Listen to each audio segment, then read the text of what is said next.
Hi friends, அனைவருக்கும் வணக்கம். இந்த வீடியோவில் என்ன பார்க்க போகிறோம் அப்படின்னு சொல்லி பார்க்குறதுக்கு முன்னாடி நம்ம சேனலை சப்ஸ்கிரைப் பண்ணாதவங்க உடனே சப்ஸ்கிரைப் பண்ணுங்கள். ரஜினி ரசிகர்கள் எவ்வளவோ கோடிக்கணக்கான பேர் இருக்காங்க. ஆனால் நம்ம சேனலை வந்து இது வரைக்கும் 3000 பேர் வந்து சப்ஸ்கிரைப் பண்ணியிருக்காங்க. இந்த சேனலில் இந்த வீடியோவை பார்க்குறவங்க வந்து ரஜினி சாருக்காக இந்த சேனல் ஆரம்பிக்கப்பட்டது. ரஜினி சாருக்காக வந்து சப்போர்ட் பண்ணுங்கள். ரஜினி சாருக்காக வந்து அவருடைய அப்டேட்ஸ் வந்து நாங்கள் கொடுத்துட்ருக்கோம். ஓகேங்களா? இந்த சேனலுக்கு வந்து சப்போர்ட் கொடுங்க.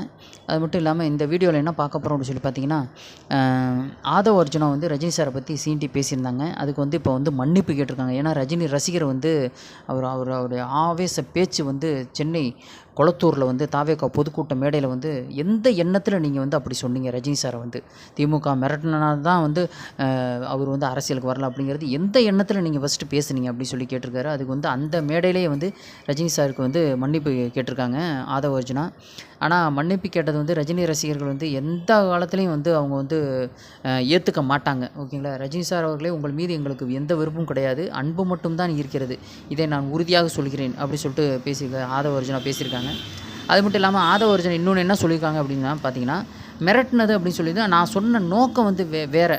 ஓகேங்களா? நான் சொன்ன நோக்கம் வேறு. ஒருவேளை என்னுடைய கருத்து தவறாக வந்து உங்களுக்கு வந்து நீங்கள் வந்து புரிஞ்சிட்டு இருந்தீங்கன்னா அதுக்கு வந்து நான் பகிரங்கமாக வந்து நான் மன்னிப்பு கேட்டுக்கிறேன். எந்த காலத்தையும் நான் வந்து உங்களுக்கு வந்து எப்போவுமே வந்து உங்கள் மேலே வந்து எப்போவுமே அன்பு தான் இருக்குது, எந்த வெறுப்பும் கிடையாது உங்கள் மேலே அப்படின்னு சொல்லியிருக்காங்க. ஆனால் எது எப்படியா இருந்தாலும் ரஜினி ரசிகர்கள் வந்து கண்டிப்பாக தலைவருடைய ரசிகர்கள், தலைவருடைய சொந்தங்கள் ஏற்றுக்க மாட்டாங்க. கண்டிப்பாக வந்து இந்த எலெக்ஷனில் தாவேகாவுக்கு பலத்த அடி உழுவ தான் போகுது. அது வந்து கன்ஃபார்ம் அப்படி சொல்லிட்டு நிறைய அரசியல் தலைவர்கள் வந்து சொல்லிட்டாங்க. ஏன்னா ஆதவ் அர்ஜுனா வந்து தவறாக வந்து பேசிட்டார் ரஜினி சாரை. அதனால் வந்து இந்த எலெக்ஷனில் வந்து கண்டிப்பாக தாவேகாவுக்கு வந்து பலத்த அடி அப்படிங்கிறத நிறையா தலைவர்கள் வந்து சூசகமாக விமர்சனங்கள் மூலியமாகவே தெரிவிச்சிட்டாங்க. அதனால் எதுவுமே பண்ண முடியாதுங்க. ஓகேங்களா? நம்ம சேனலை சப்ஸ்கிரைப் பண்ணாதவங்க உடனே சப்ஸ்கிரைப் பண்ணுங்கள்.